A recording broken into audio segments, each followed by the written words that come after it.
Só aqueles que encontraram o texto registrado no livro de Amós, capítulo ao capítulo de número 7, versículo ao versículo de número 7. Digam glória a Deus. Amém. Assim nos diz a palavra do Senhor. Mostrou-me também assim. E eis que o Senhor estava sobre um muro, levantado a prumo, e tinha um prumo na sua mão. E o Senhor me disse: que vês tu, Amós? E eu disse: um prumo. Então disse o Senhor: eis que eu porei o meu prumo no meio do meu povo, Israel, e nunca mais passarei por ele. Somente até esse verso, ainda em pé como estamos, irmãos. Eu quero que num ato profético você localize um crente espiritual aí à sua retaguarda ou na sua frente, ao seu lado, e você vai liberar uma palavra profética de Deus para ele. Porque, irmãos, irmão Edson, tem crente que é assim, no culto como esse, ele vem desligado, e a gente sabe que crente desligado, desliga até quem está ligado. É conversa do lado, é falando de outra coisa lá de fora. Não, mas nós viemos aqui para cultuar o nome do Senhor. Então você vai liberar uma palavra profética para ele nesta noite. E se ele crer, ele vai dar pelo menos um glória a Deus. Amém? Localizou o crente? Espiritual, irmãos. Crente espiritual. Olha para ele e fala assim: Deus quer te usar. Então nesta noite, fala com convicção, nesta noite é noite de você deixar o Senhor te usar. E só quem crê nessa palavra se assente adorando o nome do Senhor Jesus. Glória a Deus. Nós estamos diante de um texto em que o profeta Amós, ele vai expor a visão de Deus para ele mesmo. Então, é uma visão que Deus dá para o profeta Amós. E é curioso que quando nós vemos a relação de Deus para com o homem, nós entendemos que Deus sempre buscou um relacionamento com o homem. É notório em todo o registro bíblico, desde o período veterotestamentário, o livro de Gênesis, até o período neotestamentário, a forma com que Deus lida com o homem. Nós entendemos que a vontade de Deus sempre foi se relacionar com o homem. Mas para que aconteça esse relacionamento, é preciso seguirmos algumas regras e algumas diretrizes que estão estabelecidas por Ele. Esse relacionamento que nós temos com Deus não é da forma com que eu quero. Eu não me comunico com Deus da forma com que eu acho melhor. Eu não me relaciono com Deus da forma que eu, meu amigo David, acho que é a melhor maneira possível. Mas a forma de se relacionar com Ele. E crente que tem relacionamento com Deus entende que não é da minha forma, não é do meu jeito, é da forma com que Ele estabelece na palavra do Senhor. Então quando nós lemos a Bíblia Sagrada, nós estamos diante de algumas diretrizes, de algumas regras que o próprio Deus estabelece para que haja o relacionamento dele para conosco. Nós sabemos, irmãos, que Deus ele quer fazer o sobrenatural no meio da igreja. Nós sabemos que Deus ele quer levantar no meio da igreja pessoas, uma geração de jovens cheia do Espírito Santo, uma geração de irmãos, que não abaixam cabeça, mas que abrem os seus olhos e adoram o nome do Senhor, que não temem o sistema do mundo, que não temem as coisas de fora, não, mas adoradores, que adoram o Pai em espírito e verdade. Nós sabemos que a vontade de Deus é fazer o sobrenatural no meio da igreja. Mas a pergunta, nessa introdução de mensagem que eu faço, por que Deus não está fazendo? Ou melhor, Deus está fazendo, mas por que em alguns lugares, ou em algumas vidas, Deus não age de forma sobrenatural? A grande questão é, porque nós não buscamos relacionamento com Deus. Nós não procuramos relacionamento com Deus. Deus está procurando pessoas que se relacionam com Ele.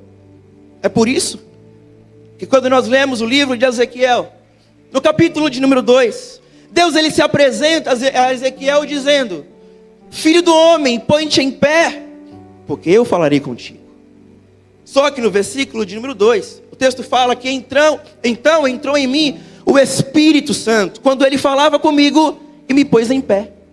Então perceba que a mensagem de Deus para o homem foi: eu quero me relacionar com você. Ezequiel, levanta-te, porque eu quero ter uma vida de relacionamento com você. Só que eu só me relaciono com você quando você se levantar.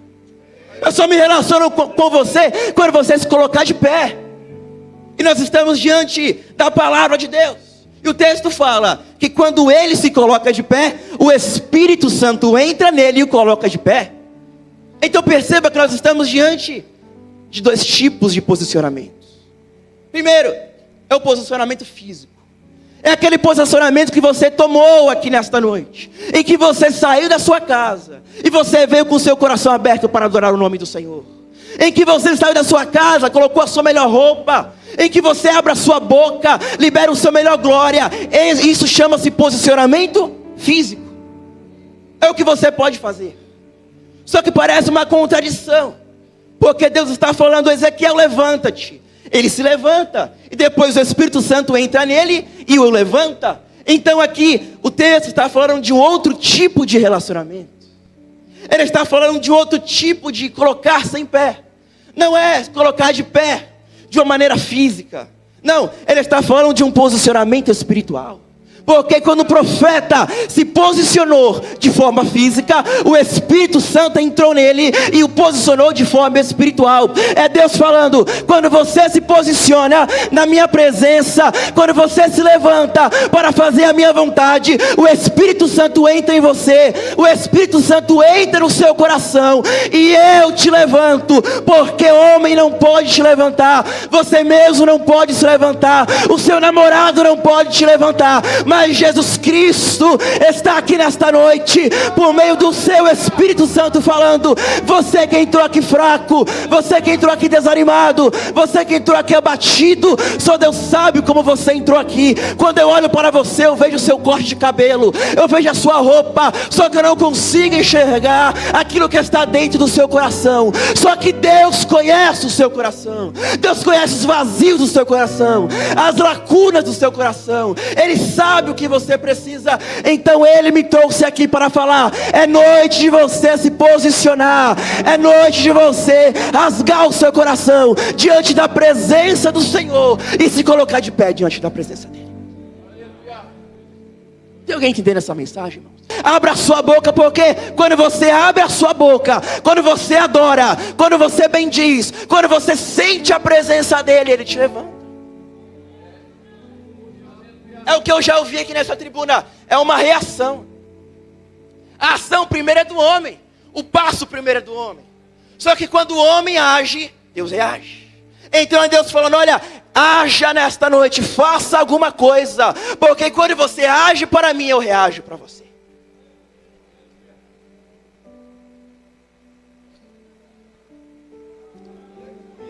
Deus está em casa, você tem liberdade para adorar o nome do Senhor. Nós não somos aqueles que não creem na presença do Espírito, não, irmãos. Tem igrejas por aí que não creem mais na presença, que não creem mais no Espírito Santo, nos dons. Nós somos continuistas, nós somos pentecostais, nós acreditamos no poder do Espírito Santo, nós acreditamos que Jesus está nesta casa, nesta noite, e o Espírito Santo também. Para quê? Para encher a igreja com a sua presença. Porque entrou pessoas desanimadas aqui, entraram pessoas vazias aqui, entraram pessoas tristes, vazias do Espírito. Só que nesta noite, quando você se posiciona para fazer a vontade de Deus, o Senhor te levanta, te capacita. O livro do profeta Amós vai nos falar, meus irmãos, que a nação de Israel, ao que nós entendemos, à luz da Bíblia Sagrada, estava passando por um momento de crise e de adversidade. Nós vemos que Deus, ele procura o relacionamento com o povo, e o livro de Amós justamente vai falar acerca desse relacionamento de Deus para com o povo.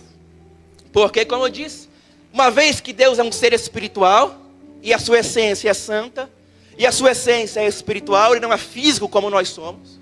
Ele quer que nós o adoramos também em espírito e em verdade. A sua essência é santa. É por isso que para estar na presença de Deus ainda tem que estar em santidade. Para estar na presença de Deus, ainda tem que estar com as suas vestes purificadas, ainda tem que estar com o seu coração reto, com o seu coração puro na presença dele. E a nação de Israel estava vivendo um período, nós vamos ver aqui no livro do profeta Amós, faz parte da categoria dos profetas menores. Então o Senhor vai usar o profeta Amós em um momento da história em que a nação de Israel estava vivendo um período, um momento de paz e prosperidade no campo militar, no campo ambiental, no campo econômico. Eles estavam até mesmo prosperando. O rei desse período aqui era um rei que não estava em guerra, segundo alguns estudiosos. Então nós estamos diante de um cenário da nação, em que a nação teoricamente estava no campo militar, no campo ambiental, até mesmo econômico, vivendo um momento de paz e de prosperidade. Mas a pergunta é, o que adianta ter paz? O que adianta ter prosperidade? O que adianta ser alguém sucedido, mas não ter vida espiritual? É um povo que tem, é um povo que prospera, é um povo que tem recursos, é um povo que tem dinheiro, é um povo que está em paz, mas você olha, a vida espiritual está em declínio. Parece com alguém que você conhece? Ou melhor, parece com você? A pergunta é, o que adianta ter riquezas? O que adianta ter a melhor faculdade, o melhor emprego, o melhor salário e não ter a presença? Mas eu creio que nesta noite tem crentes aqui que não valorizam em detrimento da presença, em primeira instância, não valorizam os bens materiais, não valorizam apenas aquilo que está no mundo, não. Eu quero o que tem crentes aqui nesta noite, que tem jovens, irmãs aqui nesta noite, obreiros aqui nesta noite, que valorizam em primeiro lugar a presença do Senhor, porque nós entendemos que o que vale mais não é prata, o que vale mais não é ouro, o que vale mais não é patrimônios, o que vale mais é a presença de Deus. E se você tem a presença, é hora de você levantar sua mão para o alto e glorificar o nome do Senhor Jesus.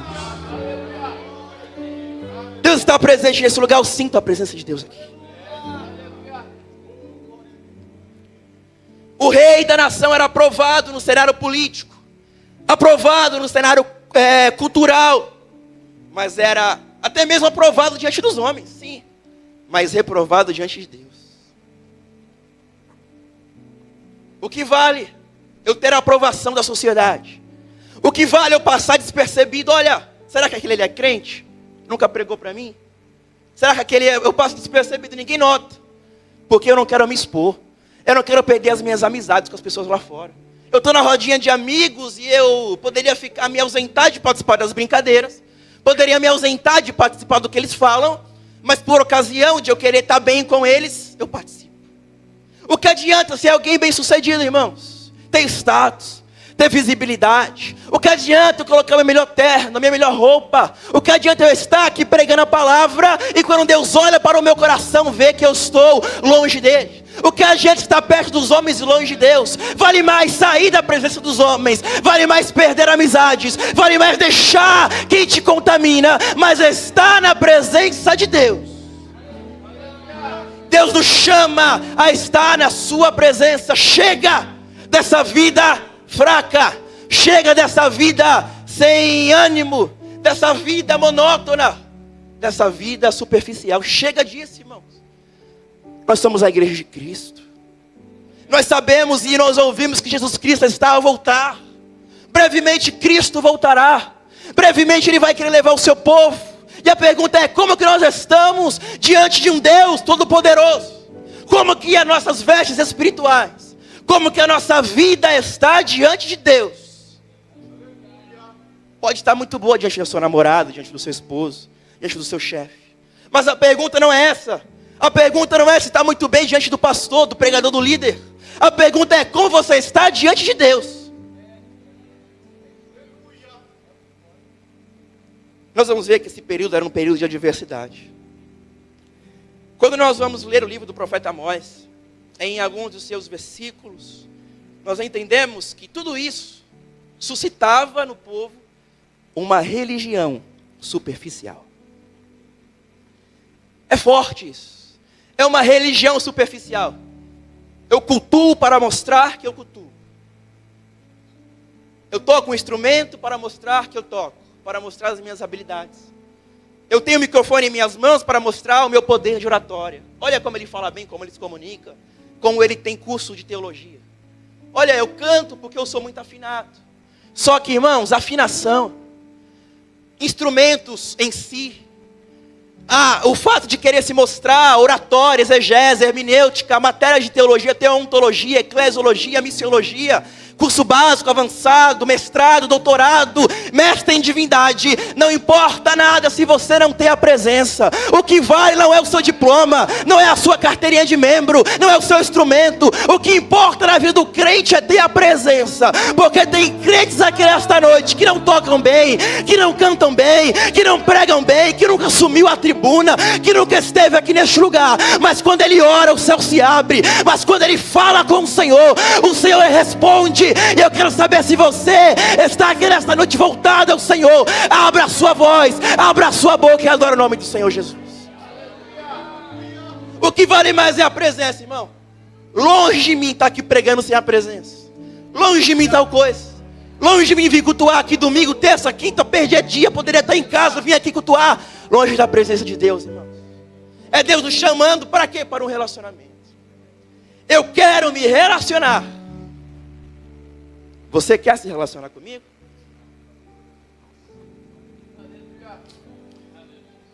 Eu quero meditar aqui no livro de Amós, para a gente fazer um panorama, e já encerrar a mensagem. O livro do Amós, no capítulo de número 2, é um livro em que o profeta, acompanha comigo, vai ser usado por Deus para profetizar para uma nação corrompida. Porque profeta é isso, irmãos. Profeta não é aquele que profetiza o que o povo quer ouvir. A mensagem que o povo quer ouvir, muitas das vezes não é a mensagem que Deus quer falar. Então Deus usa o profeta porque ele se responsabiliza.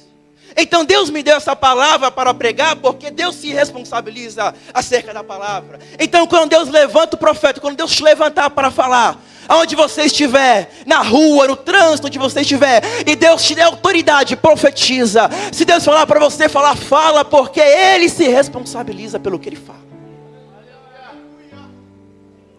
Amós, capítulo de número 2. A nação estava corrompida. No capítulo 2, no versículo de número 4, o texto fala: assim diz o Senhor, por 3 transgressões de Judá e por 4, não retirarei o castigo, porque rejeitaram a lei do Senhor, e não guardaram seus estatutos. Antes, se deixaram enganar pelas suas próprias mentiras. Nós vamos ver logo no início do capítulo, Deus trazendo juízo para o povo. No mesmo capítulo 2, no verso de número 6, o texto fala: assim diz o Senhor, por 3 transgressões de Israel, e por 4 não retirarei o castigo, porque vendem o justo por dinheiro. Olha o nível da nação. O justo era vendido por dinheiro, e o necessitado por um par de sapatos. Nós conseguimos ver o estado de calamidade em que estava o povo de Deus. No capítulo 3, no versículo de número 10, o texto fala: porque eles não sabem fazer o que é reto. O povo de Deus não sabe fazer o que é reto, assim diz o Senhor. No capítulo 4, no versículo de número 7, a Bíblia fala: além disso, retive de vós a chuva. Agora Deus falando: olha, até a chuva eu tirei. Então Deus fala que reteve, tirou durante o período da chuva. E no versículo de número, no próprio 7, ele continua falando que ainda faltavam alguns meses para a ceifa. No capítulo 4, no versículo 2, Deus chega a jurar pelo seu próprio nome, irmão Edson. É Deus jurando pelo seu próprio nome que não ia retirar o castigo do povo. Tamanha era a transgressão. Tamanho era o pecado do povo que o povo estava, que no versículo de número 2 o Senhor fala: jurou o Senhor Jeová pela sua santidade, que dias estão para vir sobre vós, em que vos levarão com ganchos e vossa descendência em anzóis de pesca. Eu não vou tirar o castigo, vocês vão passar pelo castigo. Foi nesse cenário de apostasia, foi nesse cenário de frieza, foi nesse cenário de depravação que Deus levanta Amós. E o que me chama a atenção é que o significado do nome Amós é carregador de fardos. Então é um profeta carregando o fardo de toda a nação. É o profeta carregando o peso de toda a nação. É alguém que quer andar nos caminhos do Senhor. Alguém que foi chamado para andar nos caminhos do Senhor, pagando, ou melhor, sustentando o peso, o fardo de uma nação que não quer nada com Deus. Curioso também, que o próprio Amós, ele vai falar no capítulo 7, que ele não era profeta. Capítulo 7, versículo 15. Ele fala: mas o Senhor me tirou de seguir o rebanho, e o Senhor me disse: vai e profetiza ao meu povo. No capítulo 1 nós vamos ver que a palavra do Senhor veio até ele, e ele era alguém que não era filho de profeta.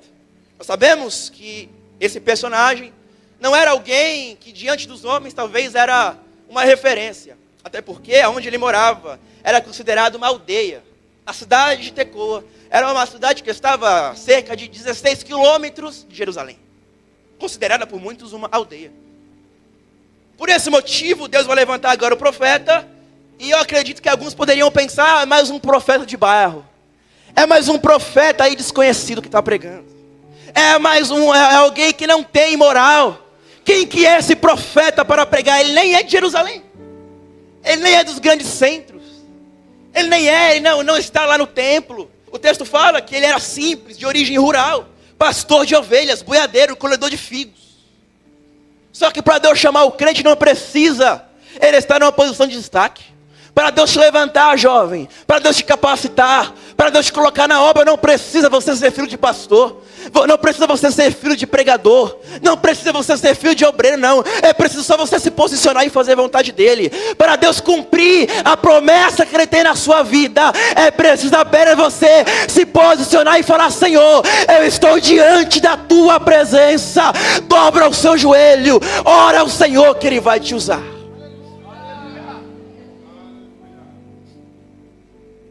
E agora, no capítulo de número 7, o qual nós fazemos menção, no versículo de número 7, o Senhor vai dar uma visão para o profeta. O Senhor vai falar para o profeta: eis que o Senhor estava sobre o muro. E é curioso, porque eu acredito que tem irmãos aqui que é da área da construção civil. Se eu estiver falando alguma heresia, alguma besteira, os irmãos vão me corrigir aqui. Quem conhece de construção, quem conhece de obra, sabe que para se construir um muro, para se edificar, para se levantar um muro, é preciso cavar buracos. Quando eu quero edificar uma casa, um grande edifício, como esse, por exemplo, eu não vou chamar alguém, o irmão Cidelcino bem sabe acerca disso. Ele não vai construir um muro a partir de algo superficial. Não, ele vai fazer as sapatas, ele vai cavar os alicerces, o baldrame. Ele vai fazer toda uma preparação para que o muro seja construído, para que o muro seja edificado. Então perceba que para haver construção, para que o muro seja edificado, é preciso ter raízes. É preciso ter profundidade. Por quê? E é curioso também, irmãos, que a profundidade do muro, as raízes do muro, aquilo que sustenta o muro é algo que ninguém vê. O que nós vemos são os muros edificados, pintados, bonitos. Só que o que está sustentando o muro não é a parede pintada.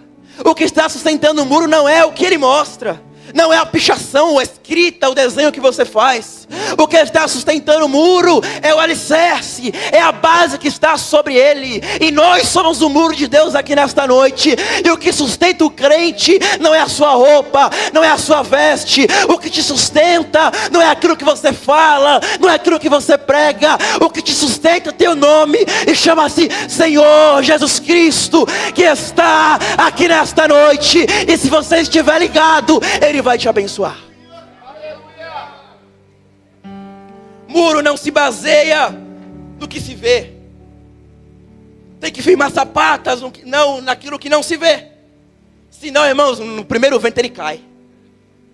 Por que tem muitos muros caindo? Nós somos o muro. Por que tem muitos muros caindo? Por que tem muitos ministérios frustrados? Por que tem muitas pessoas que não têm mais a sensibilidade espiritual? Porque tem pessoas que não conseguem sentir a presença de Deus. Porque o muro não está edificado sobre a rocha. E quando o muro não está edificado sobre a rocha, no primeiro vento ele cai. Na primeira prova, ele cai. Na primeira adversidade, na primeira tentação, no primeiro pecado, ele cai. Mas eu creio que a igreja que está presente aqui nesta noite, a igreja do Badraum, os visitantes que estão aqui, os irmãos, as irmãs, não estão firmados naquilo que é transitório. Você não está firmado naquilo que passa, naquilo que é tangível, naquilo que é palpável. Você está firmado na rocha, e essa rocha é o Senhor Jesus Cristo. Eu sinto a presença de Deus aqui nesse lugar. Glória a Deus. Deus está presente nesta casa. Eu não tenho dúvida que Deus está aqui. Eu quero te convidar durante 1 minuto, se você pode, irmão, reage, abra a sua boca. Não é glorificar o meu nome, não, irmãos. Não é glorificar a minha pregação, porque não é sobre mim, não é sobre o pastor, é sobre o Senhor Jesus Cristo. Quando você abre a sua boca, você não está adorando o pastor, você não está adorando o pregador, o cantor, o músico. Não, você está adorando ao nome do Senhor Jesus. E eu quero te convidar nesta noite a você abrir a sua boca. Se você sente a presença de Deus, abra a sua boca, adora o nome do Senhor. Durante 1 minuto, quem pode durante 1 minuto dizer que Ele é grande, dizer que Ele é poderoso, sentir a presença dEle, porque Ele está aqui. E se você pode, sinta a presença de Deus. Quem tem glória, dá glória. Quem tem aleluia, dá aleluia. E sinta a presença de Deus.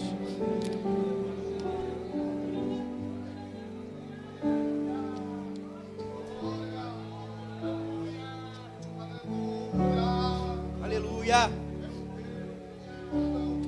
Glória a Deus. Tem muro que a aparência é boa, mas quando bate o primeiro vento, pelo fato de ele não ter fundação, ele cai. Mas hoje à noite, esta hora, é tempo em que Deus te trouxe aqui, para que você construa esse muro que já foi caído, que já foi derrubado, ou melhor, para que você crie raiz aqui nesta noite. É noite que Deus marcou encontro com crentes aqui, para falar: olha, você entrou aqui debilitado, você entrou aqui espiritualmente fraco, mas se posicione nesta noite, porque eu vou te levantar, assim diz o Senhor. Deus quer levantar crentes aqui nesta noite. O muro está de pé porque tem raiz. Tem irmãs aqui, do David, do circo de oração, que a gente está em casa dormindo, ela está orando aqui, mano. Tem raiz. E a gente não valoriza isso, jovens, a oração. E as irmãs orando por nós aqui, Deus dando livramento. É as irmãs orando e o Senhor te livrando lá e você dormindo muitas das vezes. E não só no sono físico, mas no sono da indolência.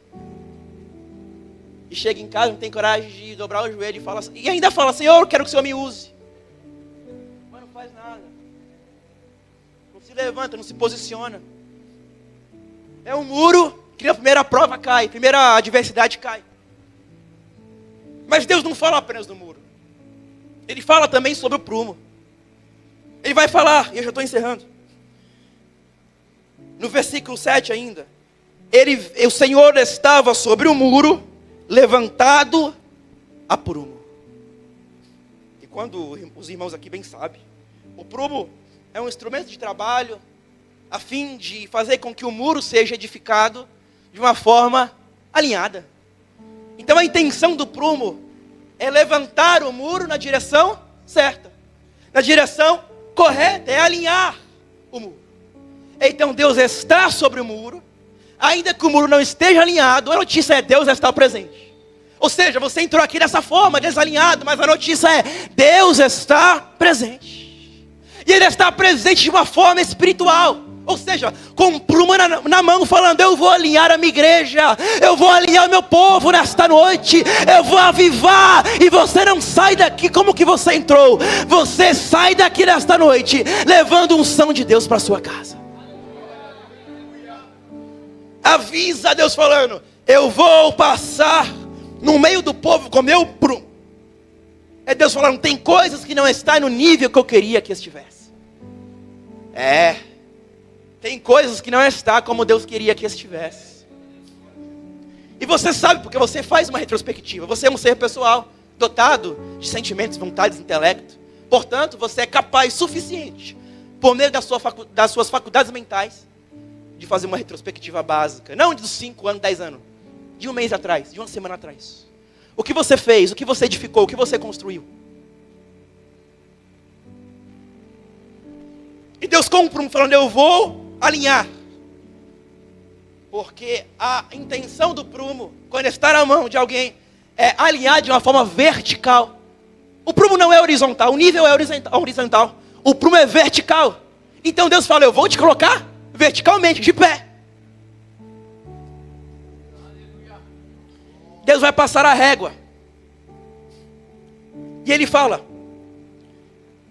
então diz o Senhor, eis que eu porei o meu prumo no meio do meu povo, e nunca mais passarei por ele. Se coloca de pé.